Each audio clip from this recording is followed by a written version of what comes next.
China hari ini dengan ekonominya yang superpower, teknologi yang canggih, dan pengaruh politiknya yang makin luas nggak tercipta dalam semalam. Perjalanan mereka panjang banget dan tiap generasi punya nahkoda yang beda-beda. Mulai dari Mao Zedong, si pendiri Republik Rakyat Tiongkok yang ngegas revolusi ideologi dari tahun 1949 sampai 1976, lalu tongkat estafetnya dipegang Deng Xiaoping yang mikir, kayaknya rakyat juga butuh makan deh, dan mulai buka pintu buat reformasi ekonomi gede-gedean. Terakhir ada Xi Jinping yang masih memimpin sampai sekarang, yang bukan cuma makin ngejaga kekuasaan tapi juga ngebut modernisasi di segala lini. Selain tiga pemimpin ini, tentu aja masih ada pemimpin-pemimpin lain yang juga berjasa atas kemajuan China saat ini. Tapi hari ini kita akan bahas tiga pemimpin China yang mungkin udah nggak asing di telinga kamu. Hai penjelajah waktu, selamat datang di Labirin Sejarah, tempat di mana masa lalu tidak pernah benar-benar berlalu. Bersiaplah untuk menyusuri lorong-lorong waktu dan menemukan cerita-cerita yang tersembunyi di balik tirai sejarah. Tanggal 1 Oktober 1949 jadi momen bersejarah buat Tiongkok. Di atas gerbang Tiananmen, Mao Zedong berdiri dan secara resmi mendeklarasikan lahirnya Republik Rakyat Tiongkok.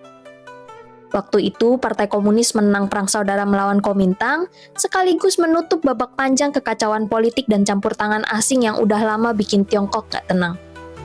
Sebagai pemimpin negara yang baru berdiri, Mao gak cuma mikirin soal pemerintahan. Dia datang dengan ideologi khas yaitu Maoisme. Ini versi Marxisme-Leninisme yang dibikin lebih cocok sama kondisi Tiongkok yang waktu itu masih didominasi wilayah pedesaan. Buat Mao, revolusi nggak berhenti di perang, tapi harus terus dilanjutin lewat perang kelas sampai terbentuk masyarakat tanpa kelas. Langkah awal Mao cukup radikal.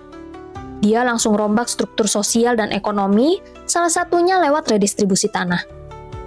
Tanah-tanah milik para tuan tanah diambil dan dibagi ke petani kecil. Tujuannya buat ngapus sistem feodal yang udah mendarah daging di desa-desa. Terus, waktu tahun 1953, diluncurinlah rencana 5 tahun pertama, yaitu semacam peta jalan buat industrialisasi besar-besaran ala Soviet. Mulai dari pabrik baja, tambang batu bara, sampai proyek-proyek infrastruktur. Tahun 1958, Mao Zedong punya ambisi besar. Lewat program yang dikasih nama Great Leap Forward alias lompatan jauh ke depan, dia pingin ngebangun China jadi negara industri maju dan ngalahin Inggris dalam 15 tahun. Tapi caranya benar-benar radikal dan mau ngubah struktur masyarakat secara total. Para petani dipaksa masuk ke komune rakyat dan kehilangan hak milik pribadi. Semua kerja kolektif, tapi hasil panen jadi tanggung jawab negara. Karena sistem targetnya ketat, pejabat-pejabat di bawah justru takut ngaku gagal. Terus eksperimen absurd juga ikut berkontribusi. Kayak bikin tungku baja rumahan di desa-desa yang malah nyita waktu dan tenaga para petani. Banyak dari mereka harus nyari logam di rumah sendiri termasuk alat masak kayak pagar atau bahkan perabotan, terus dilebur jadi baja yang ternyata nggak berguna. Akibatnya pertanian malah jadi terbengkalai. Rakyat nggak punya pilihan selain ikut karena kalau nolak bisa dicap anti revolusi yang artinya bisa dihukum, dikucilkan, bahkan dipenjara.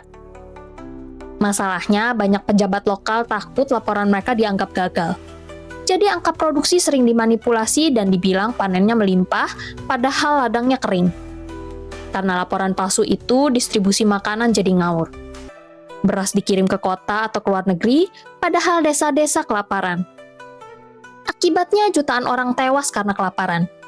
Estimasinya bervariasi, tapi angka korban mencapai sekitar 15-45 juta jiwa, menjadikannya salah satu bencana kemanusiaan paling tragis di abad ke-20. Ironisnya, program yang dimaksudkan buat melompat ke depan justru bikin China jatuh ke lubang krisis yang dalam. Dan yang bikin makin tragis, ini semua terjadi dalam sistem yang tertutup dan otoriter. Gak ada ruang buat kritik, gak ada media bebas yang bisa lapor bencana yang terjadi. Jadi meski jutaan orang mulai kelaparan dan meninggal, informasi itu gak pernah sampai ke atas, atau kalaupun sampai, informasi itu ditutup sedemikian rupa demi nyembunyiin kegagalan mereka. Setelah kegagalan Great Leap Forward, Mao sempat mundur dari panggung utama. Tapi tahun 1966 dia kembali dengan gebrakan baru, yaitu revolusi kebudayaan. Tujuannya kali ini adalah membersihkan partai dari unsur borjuis dan musuh revolusi, termasuk sesama elit partai sendiri. Mau menggerakkan anak-anak muda lewat pasukan Red Guards, mereka nyerbu sekolah, membakar buku, menghancurkan kuil, bahkan menghakimi orang tua atau guru mereka sendiri kalau dianggap lawan revolusi. Akibatnya muncul kekacauan di mana-mana. Banyak orang dipermalukan, dipenjara, dikirim ke kamp kerja paksa, atau bahkan dieksekusi. Sekolah tutup, dunia intelektual dibungkam, dan pemerintahan lumpuh karena konflik internal. Bahkan orang-orang dekat partai pun gak luput dari revolusi kebudayaan Mao tersebut. Salah satunya adalah Xi Chongsun, yaitu ayah dari Xi Jinping yang dulu adalah pejabat tinggi dari Partai Komunis. Ia disingkirkan, dicap sebagai pengkhianat revolusi, dan bahkan diasingkan. Xi Jinping kecil pun ikut merasakan kerasnya hidup di pedesaan, menggali lubang di gua, makan bubur kasar, dan belajar bertahan dalam sistem yang mempermalukan keluarganya sendiri. Kalau kamu penasaran gimana caranya Xi Jinping bisa bangkit dari keterasingan hingga jadi presiden yang paling kuat sejak Mao, kamu bisa tonton video kita tentang kisah Xi Jinping ya. Gaya kepemimpinan Mao karismatik tapi juga sangat otoriter. Dia dibikin jadi simbol utama negara. Potretnya ada di mana-mana, kutipan-kutipannya dikutip kayak ayat suci, dan rakyat disuruh mengagumi dia layaknya tokoh dewa. Mobilisasi massa dijadikan alat utama untuk mengontrol kekuasaan. Tapi meski banyak sisi kelam, ada juga jejak positif dari era Mao. Tingkat melek huruf naik drastis, perempuan punya posisi hukum yang lebih setara, dan akses layanan kesehatan dasar mulai menjangkau desa-desa lewat sistem barefoot doctors, yaitu dokter desa yang beneran jalan kaki ke pelosok. Setelah Mao Zedong wafat tahun 1976, kursi kekuasaan secara resmi jatuh ke tangan Hua Guofeng, orang yang ditunjuk langsung Mao sebagai penerus.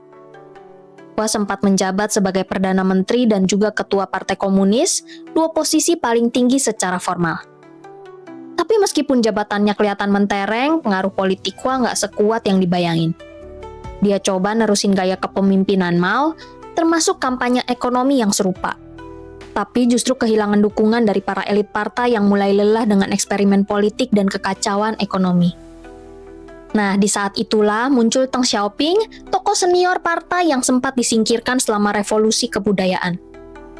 Deng bukan sekedar bangkit, tapi perlahan merebut hati para elit partai dan militer dengan pendekatan yang lebih pragmatis. Dia dorong reformasi ekonomi, buka kerjasama dengan negara-negara barat, dan nekenin pentingnya stabilitas serta pembangunan.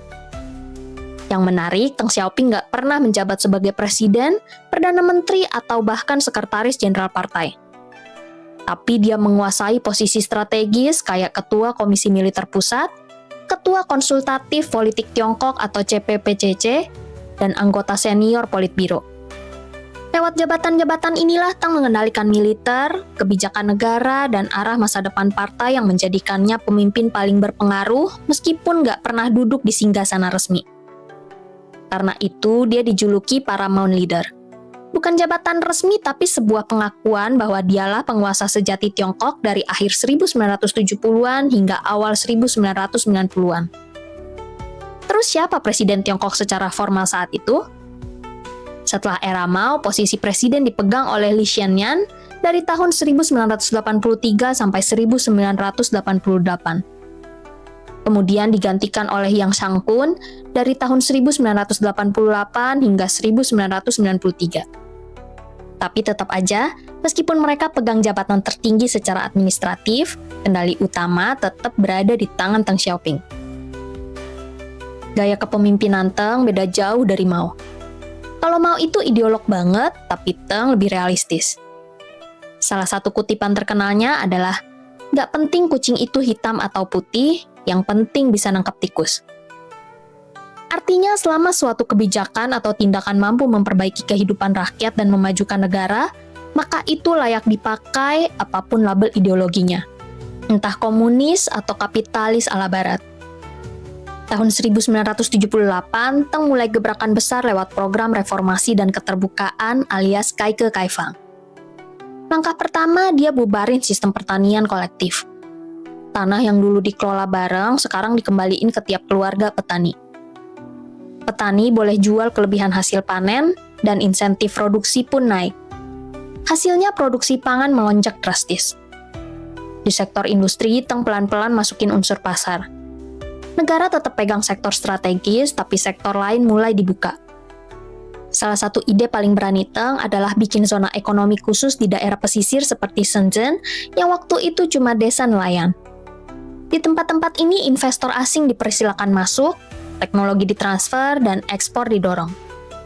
Dari sinilah Tiongkok mulai bertransformasi jadi raksasa ekonomi global. Masuk dekade 80-an, pertumbuhan ekonomi Tiongkok melejit.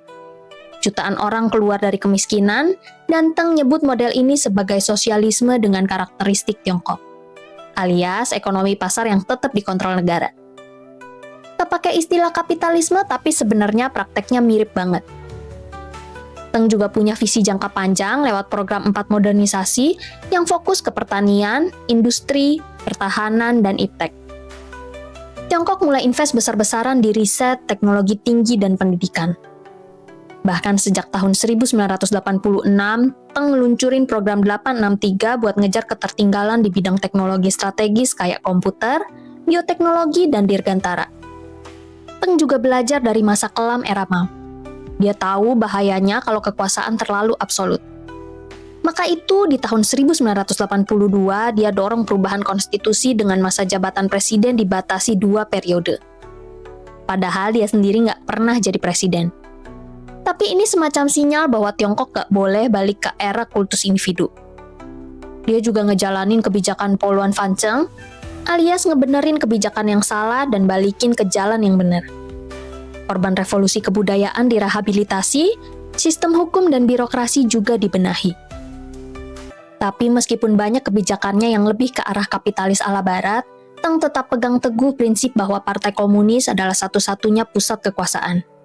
Dan ini terlihat jelas di tragedi lapangan Tiananmen tahun 1989. Ribuan mahasiswa dan warga yang demo minta reformasi politik dibubarin paksa oleh militer. Meskipun Teng nggak di lokasi saat itu, tapi dia dukung tindakan tegas tersebut demi stabilitas nasional. Teng juga buka hubungan dagang dan diplomasi dengan negara-negara besar kayak Amerika, Jepang, dan Eropa. Dan salah satu pencapaiannya adalah ngembaliin Hong Kong dan Makau ke pangkuan Tiongkok. Prinsip yang dia usung yaitu satu negara dua sistem. Wilayah itu boleh tetap kapitalis asal ngakuin kedaulatan Beijing. Warisan era Teng gede banget. Dia berhasil nyelamatin Tiongkok dari kehancuran ekonomi dengan ngebuka pintu globalisasi dan meletakkan fondasi buat kebangkitan Tiongkok hari ini. Banyak yang nyebut dia sebagai arsitek kapitalisme Tiongkok, tapi Teng selalu bilang, ini tetap sosialisme, cuma disesuaikan. Model yang dia bangun yang merupakan gabungan antara ekonomi pasar, kekuasaan negara yang kuat, dan kontrol politik ketat jadi cetak biru pembangunan Tiongkok sampai hari ini. Sekarang kita masuk ke Xi Jinping, sosok baru yang benar-benar mengubah arah komando. Dia resmi naik sebagai Sekjen Partai Komunis Tiongkok di akhir tahun 2012, lalu jadi presiden setahun kemudian pada Maret 2013. Gak pakai lama, dia langsung konsolidasiin kekuasaan dengan sangat cepat dan kuat, mirip gaya Mao tapi dikemas dengan narasi nasionalisme, efisiensi, dan kejayaan Tiongkok. Di tahun-tahun awal kepemimpinannya Xi mulai bersih-bersih di dalam partai. Dua kubu besar warisan pendahulunya, yaitu fraksi Shanghai dari era Jiang dan fraksi tuan rumah yang teknokratis ala Hu Jintao, pelan-pelan disingkirin. Orang-orang kepercayaannya ditempatin di posisi penting dari partai, militer, sampai birokrasi. Model kepemimpinan kolektif yang dijaga sejak era Teng pun ditinggalin. Puncaknya tahun 2018, Xi menghapus batas masa jabatan presiden yang artinya dia bisa memimpin selama yang dia mau. Di dalam negeri, Xi ngeluncurin kampanye anti korupsi besar-besaran sejak awal masa jabatannya. Slogannya adalah, Buruh, Harimau, dan Lalat. Artinya baik pejabat kelas atas maupun yang kecil-kecil bakal disikat kalau ketahuan korupsi. Ribuan kader partai, pejabat pemerintah, sampai jenderal militer dijerat kasus. Publik banyak yang ngedukung karena sistem jadi lebih bersih, tapi banyak juga yang bilang ini adalah cara Xi untuk nyingkirin rival politiknya. Selain itu, Xi juga ngenalin visi besar yang disebut mimpi China, yaitu sebuah gambaran tentang Tiongkok yang bangkit, kuat, dan berjaya secara global. Salah satu wujudnya adalah program kemakmuran bersama yang intinya adalah menekankan kesenjangan. Pemerintah kasih subsidi ke desa-desa, genjot pengentasan kemiskinan, dan mulai nertipin dominasi para taipan swasta khususnya di sektor teknologi dan pendidikan. Contohnya regulasi ketat buat Alibaba, Tencent, hingga larangan bisnis edukasi berbasis profit. Untuk urusan sosial dan politik, Xi juga nggak main-main. Media dipantau ketat, internet disaring habis-habisan lewat Great Firewall, dan diskusi-diskusi politik yang keluar dari jalur partai bisa langsung dibungkam. Loyalitas ke partai jadi kunci kalau mau naik jabatan. Di panggung internasional, gaya Tiongkok di bawah Xi juga berubah. Kalau dulu cenderung defensif dan kalem, sekarang jadi lebih agresif dan percaya diri. Tahun 2013, Xi ngeluncurin proyek besar Belt and Road Initiative, yaitu jalur dagang raksasa yang melintasi darat dan laut dari Asia sampai Eropa dan Afrika. Lewat proyek ini, Tiongkok ngebangun jalan, pelabuhan, dan rel di berbagai negara, dan tentu aja memperluas pengaruhnya. Diplomasi luar negeri pun jadi lebih vokal dan keras, dikenal sebagai Wolf Warrior diplomasi. Sengketa di Laut Cina Selatan juga makin panas, hubungan dengan Amerika Serikat pun makin tegang sejak perang dagang dimulai di era Trump dan terus berlanjut hingga sekarang. Intinya, karakter utama dari era Xi adalah penguatan kembali dominasi partai komunis dan gak ada ruang buat liberalisasi politik ala barat. Xi negasin kalau sistem satu partai adalah satu-satunya cara menjaga stabilitas dan pembangunan. Meskipun prakteknya banyak elemen kapitalisme, narasi resminya tetap Tiongkok ada di jalur sosialisme. Salah satu target jangka panjangnya adalah 2 tujuan abad, yaitu menjadikan Tiongkok sebagai masyarakat sejahtera tahun 2021 di perayaan 100 tahun PKC, dan menjadi negara adidaya penuh di tahun 2049 di perayaan 100 tahun RRT. Walaupun gaya kepemimpinan dan pendekatan Mao Zedong, Deng Xiaoping, dan Xi Jinping beda-beda, tapi ada satu benang merah yang tetap mereka jaga, yaitu fondasi dasar untuk menjaga stabilitas politik dan pembangunan jangka panjang Tiongkok. Dari zaman tertutup dan miskin, sampai jadi salah satu raksasa ekonomi dunia, prosesnya nggak instan, tapi bertahap dan penuh strategi. Pertama, soal kontrol politik dan posisi Partai Komunis. Ketiganya sepakat kalau partai adalah aktor utama dan bahkan bisa dibilang partai adalah negara itu sendiri. Mau misalnya, ngebangun sistem super otoriter di mana semua keputusan mutlak dari partai. Sistem lama dibongkar, lawan politik dibungkam, dan rakyat dikendaliin lewat kampanye-kampanye ideologi seperti revolusi kebudayaan. Begitu mau turun, Deng Xiaoping masuk dengan gaya yang lebih kalem.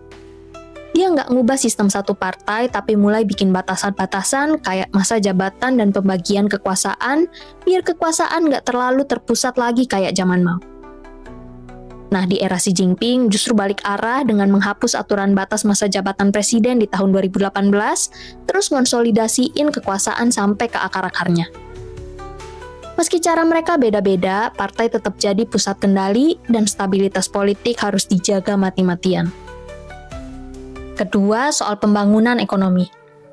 Mao emang memulai industrialisasi, tapi banyak kebijakannya yang gagal karena terlalu ideologis dan kaku. Contohnya Great Leap Forward yang malah bikin krisis kelaparan besar-besaran. Deng Xiaoping lalu datang dengan pendekatan pragmatis dan buka pintu investasi asing, bikin zona ekonomi khusus dan mulai kasih ruang buat pasar, tapi negara tetap pegang sektor-sektor strategis. Xi Jinping mewarisi hasil reformasi ekonomi itu, tapi dia sadar kalau dunia udah berubah. Sekarang dia dorong Tiongkok buat lebih mandiri secara ekonomi, fokus ke konsumsi domestik, dan ngegas perkembangan teknologi kayak AI dan semikonduktor. Arah ekonomi China dari zaman ke zaman terus naik level, dari sekedar bertahan hidup sampai jadi pemain global, tapi tetap dengan tangan negara yang kuat di balik layar. Ketiga, soal visi kebangkitan nasional. Mau ngebangun Republik Rakyat Tiongkok dengan semangat melawan penjajahan dan dominasi asing. Semua tentang kedaulatan dan berdikari. Sedangkan Teng geser fokus ke kesejahteraan rakyat dengan membuka ekonomi dan bikin rakyat bisa hidup lebih layak. Xi kemudian muncul dengan ide China Dream, yaitu mimpi untuk balikin posisi Tiongkok sebagai kekuatan dunia. Di sini dia nggak cuma ngomongin ekonomi, tapi juga militer modern, teknologi strategi, sampai penguatan budaya nasional. Keempat, soal kebijakan sosial dan infrastruktur. Memulai dari bangun pendidikan dasar dan layanan kesehatan meskipun seadanya dan penuh tekanan ideologis. Teng memperkuat sistem pendidikan, bikin wajib belajar 9 tahun dan ngehidupin lagi kampus-kampus yang mati suri karena revolusi kebudayaan. Xi kemudian lanjutin dengan program pengentasan kemiskinan besar-besaran, bagi-bagi bantuan ke desa-desa dan mulai redistribusi tanah. Soal infrastruktur, dari bendungan dan jalan zaman Mao, ke jaringan transportasi dan energi zaman Teng, sampai infrastruktur digital di era Xi kayak kereta cepat, kota pintar, pusat data, sampai panel surya dan angin, intinya pembangunan fisik dan sosial tetap jadi prioritas di setiap generasi pemimpin. Yang terakhir soal hubungan luar negeri. Mao awalnya keras dan konfrontatif, bahkan sempat pecah kongsi sama Uni Soviet. Tapi kemudian dia mulai buka komunikasi dengan AS lewat pertemuan ikonik sama Nixon. Teng lanjutin keterbukaan itu, bahkan di zamannya Tiongkok masuk IMF, Bank Dunia, dan buka diri buat perdagangan internasional. Nah, Xi bawa semuanya ke level baru. Lewat Belt and Road Initiative, dia dorong kerjasama infrastruktur lintas negara dari Asia sampai Afrika dan Eropa. Diplomasi Tiongkok juga makin tegas, terutama soal Laut China Selatan dan persaingan dengan Amerika Serikat. Dari yang tadinya negara tertutup, Tiongkok sekarang ikut mendesain ulang aturan main global. Kalau ditarik benang merahnya, meskipun latar belakang dan gayanya beda, Mao, Teng, dan Xi sama-sama punya peran penting dalam menjaga kesinambungan. Dari menjaga stabilitas politik, memperkuat ekonomi, membangun negara, sampai ngangkat posisi Tiongkok di panggung dunia. Dari revolusi agraria ke kapitalisme negara, dari isolasi sampai maju ke panggung global, semua proses itu jalan terus di bawah satu partai. Dan itulah yang bikin Tiongkok tetap berdiri kuat sampai hari ini. 3 pemimpin, 3 gaya berbeda, dengan satu negara yang berubah total. Kalau kamu hidup di masa itu, menurutmu siapa yang paling layak jadi pemimpin? Mao yang penuh ideologi? Teng yang pragmatis? Atau Xi yang strategis tapi keras? Tulis pendapatmu di kolom komentar. Kalau kamu suka bahasan seru kayak gini, jangan lupa like, subscribe, dan nyalain loncengnya biar nggak ketinggalan episode-episode menarik dari Labirin Sejarah. Sampai di ujung labirin kali ini. Tapi jangan khawatir, masih banyak lorong waktu yang menunggu untuk kita jelajahi bersama. Sampai jumpa di petualangan berikutnya penjelajah waktu.